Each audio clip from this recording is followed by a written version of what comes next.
Hey guys, just a quick video I wanted to make. It's going to be kind of a brief one, and I'll make a more in-depth one. But I want to just advise younger people. So, if you want to be successful with women in this world, and let's say you do have the potential, some guys don't have the potential, right? They have certain things that they can't really overcome. Maybe they can, but it's very rare that they will be successful. They might get a girl, but to be successful is different, right? So I would say if you're trying to succeed with dating, from my experience, I'm an older guy and I have dated women.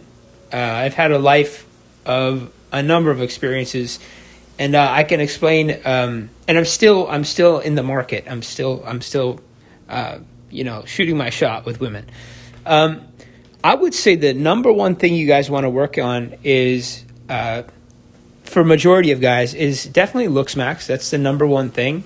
I would say probably the biggest factors in looks maxing are, number one, focus on your body. Try to get healthy and try to get strong. Try to get lean.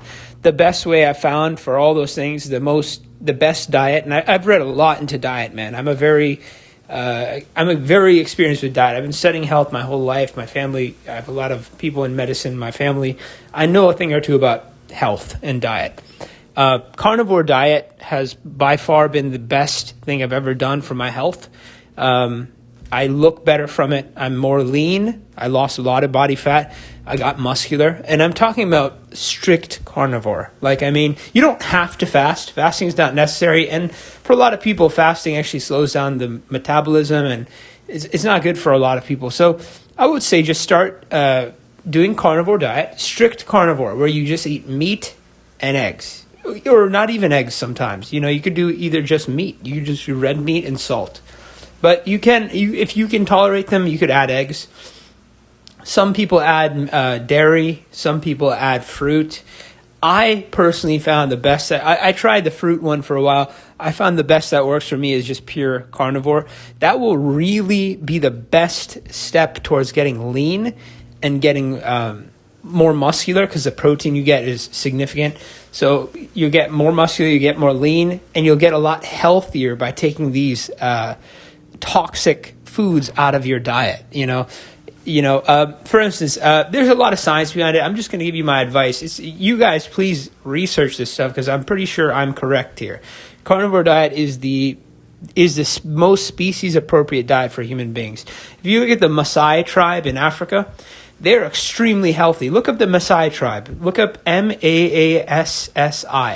Look up the Maasai tribe and look at their physical features. Their teeth are super white. Their bone structure is amazing. They're very lean. They're muscular and strong. Listen, man, they are the healthiest of hunter-gatherers we have ever seen. And they eat pretty much 99% meat. That's their diet, 99% meat. Okay, so definitely, I'm cooking a steak as I speak. So definitely try the carnivore diet, and I would say stick to it for a while. First week is brutal because you might have some diarrhea, you might have some symptoms, because when you go on a carnivore diet, there's a lot of things that happen with your gut, your bacteria, the microbes change. Certain microbes die off, and then you have to excrete them out through your poop. So you have to. The first week is rough, but after the first week, all those symptoms tend to go away, and but go into it slowly. I would advise, if you're on a standard American diet, don't just jump into it. I hear there's some negative consequences if you do it too quick.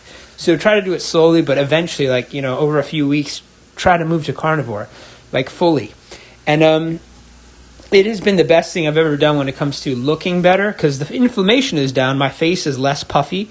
My teeth are much better. They're whiter. They're more healthy looking because I took the sugar and crap out of my diet. My hair is looking stronger, so the protein is very important for your hair growth. So there's a lot of people who report actually their graying hair turns dark after they start the carnivore diet. There's a lot of people who also report that their hair is getting thicker on the carnivore diet. Nails are getting stronger. Skin is getting healthier, etc. And I've been noticing these things myself, actually. So do carnivore. If your goal is to lose weight, stay a little bit on the lower calorie side of it. The best way to tell it is this way. Only eat when you're hungry and eat till you feel adequate. But I would say for you guys starting out, the food is so nourishing and so nutrient dense that you might need to eat a bit more than you think. You'll probably be pretty hungry at the beginning of the carnivore diet. You might even gain weight at the start because your body is so depleted of nutrients and it's finally getting them. So your body, you're gonna subconsciously try to nourish yourself the best you can. But yeah, you stick with it, you'll see profound results. Look up all the doctors and people following carnivore diet, the leading people for that diet, and look at their physiques. They look incredible. Look up Sean Baker. Look up Paul Saladino. Look up, there's one other guy, I'll put his name in the description after this, but he's a very good looking dude too. So his physique is fantastic. He's like a former rugby player. Dr. Chaffee. Yeah. I think it's Anthony Chaffee. It's Chaffee.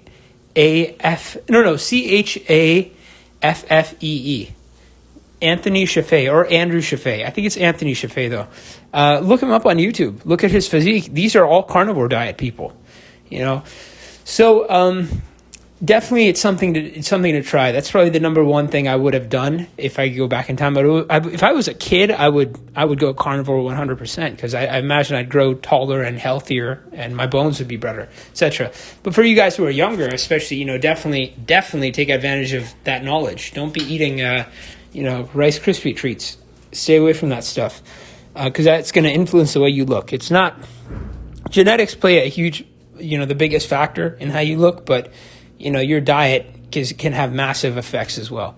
So, okay, that's the number one thing I do.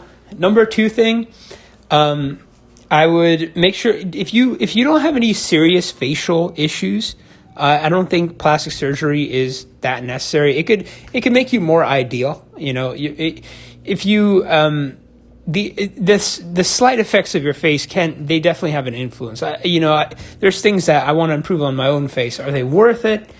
I don't know. Are they gonna have much of an effect? I don't know. But definitely keep plastic surgery in mind. Know that it can definitely improve your life.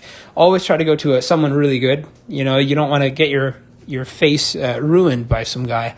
Number three, make sure you get your hair, get on top of your hair. Make sure your hair is growing strong, thick, and attractive. Full hair. I'm telling you, hair is extremely important. Hair is super important. The hairstyles can indicate so much about your status level to women.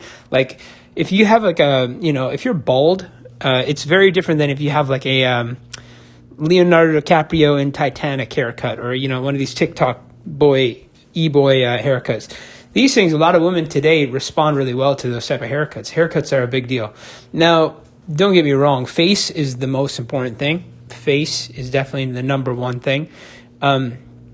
Height and face probably make are the biggest factors. But I would say the number one. I would say height and face.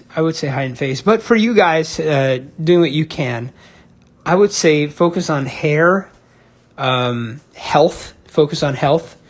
Eating properly because you turn into what you eat. Eating properly, and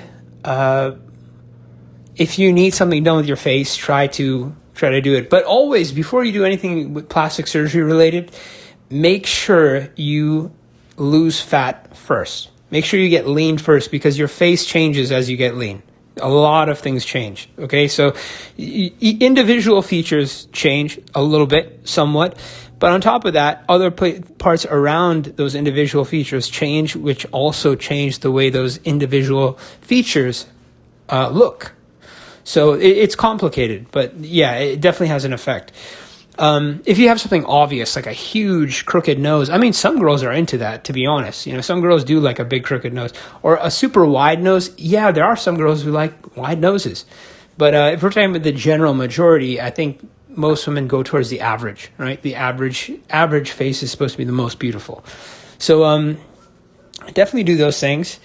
I tell you guys, here's what I'm going to say.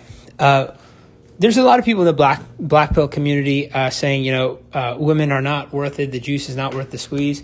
I can see where they're coming from, but man, I have experienced both sides of this equation, and I would say that some of the best experiences, the best connections that I've had were with best experiences of life have been with women. Also, some of the worst experiences I've had have been with women. So it's both. I think if you meet a quality girl, and they're very rare, and the competition I imagine for them is super high. So but if you do meet a quality girl, I think, and you could be with her, I think that's a great experience. I don't think most guys are able to do that, but I think it's definitely worth the squeeze if you can do it. Status wise, yes, status definitely has a huge effect on your attractiveness to women. So here's the thing. Yes, I will say, if you do things that if you go towards a more high status or more like famous type vibe to you, you're going to have more options. You're going to have more girls who are immediately comfortable with you, immediately open to talking with you, immediately, accepting of a date that you ask them out to. You'll have a lot of that occur. I know this from experience. I've known this from several different things. I definitely think looks are number one, but status is not so far behind looks. Status is a huge thing. It's huge. There's a lot of unattractive guys who are high status that get beautiful girls. Rod Stewart is a good example. Look at Rod Stewart's dating history. He's married, I think, to a really, really attractive supermodel. She used to be like a stunner. So yeah, and she could get any typical Chad, but she chose Rod Stewart because he's a famous singer, right? So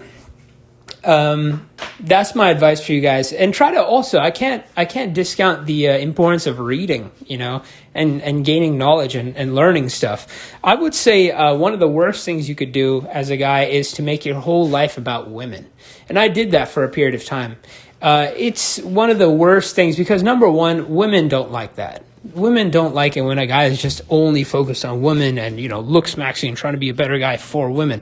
Nah, women want to find a guy a lot of times who's doing his own thing. He's on his own mission in life. He's got his own goals. He has his own dreams. He's going towards his dreams. And women a lot of times are attracted to being like a part of that adventure with a guy. They don't like it when a guy's only thing is this girl.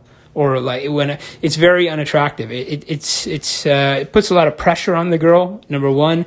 Number two, they find it, a guy with a low, that's a very good indicator that the guy will not be high status if his only goal is to get this one girl. So it's unattractive in several ways. But yeah. I would, if I was younger, I would give myself that advice, and I'd also give myself that advice of becoming very good at certain things, becoming very highly skilled at certain things. For instance, if you look at the success of people like Mark Zuckerberg or Bill Gates and Jeff Bezos, they had an apprenticeship. They learned throughout their careers and throughout their adolescence, even on business. They learned on technology. They learned on programming, etc. They learned all these things as while they were younger, and they amassed a tremendous amount of skill, and then they became extremely valuable later on by creating products through it, right?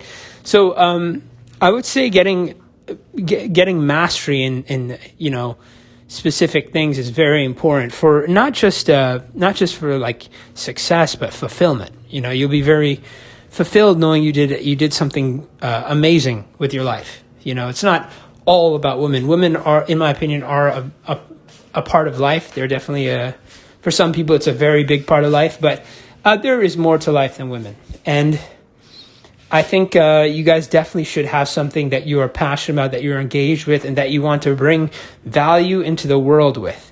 For instance, when you look at these artists, right, like Van Gogh and Claudio Monet, And you look at the shitty artists that are coming out with like these like, unique ideas and like trying to be very, they're trying to appeal to like the culture and become famous. That's their intention with their art, right? Or musicians. Well, you could tell when a musician's a real musician, when he's like a real like, Django Reinhardt type musician, or whether he's like a, Nick Jonas type musician, right? A real musician who's actually like really, or think about Jacob Collier versus Nick Jonas. Jacob Collier is a real musician. He's great. Nick Jonas is a guy trying to get some, Instagram likes and get famous for his crappy music that he makes, which is terrible. It's absolute garbage. But his intention is probably to just become famous. I've met a lot of musicians like that, or artists like that. Their intention is to get famous. Their intention is not, they're not being motivated by an inner calling. They're not being motivated to do great things in their work for the world. They're being motivated to do great things in their work for themselves. A lot of times these people who are great at particular fields, they're not doing it for success. They're doing it because they feel an inner calling towards it. They feel the inspiration. The Italian word, it refers to in Italian it means a force breathing from within, like another force breathing from within you. So when people are called on, the word vocation as well, that work used to refer to something that God was calling you to do, an outside force was calling you to do. Something God, like it was a religious word. It meant God was, giving you a mission, a vocation. It was not for your success. It was something else. So there's kind of like another force. You want to get to that point where there's like you're inspired. You want to find that thing that makes you feel inspired to do. And I think that thing comes from the realization you could offer great value through what you're doing. And I think that kind of relates to other people in the society. And I think that's what creates that feeling of inspiration and vocation. Well, feeling of vocation and inner force, I guess. But yeah, I would say that's kind of abstract what I'm talking about. But there's a good book on this subject called Mastery by Robert Greene. But yes, I would say, guys, get skilled, get knowledgeable, understand things, and try to provide, when you get these abilities, try to provide value through them. Just the way I'm doing with YouTube, somewhat. I'm kind of providing value to you guys. You can also do that with the things you master in several different ways.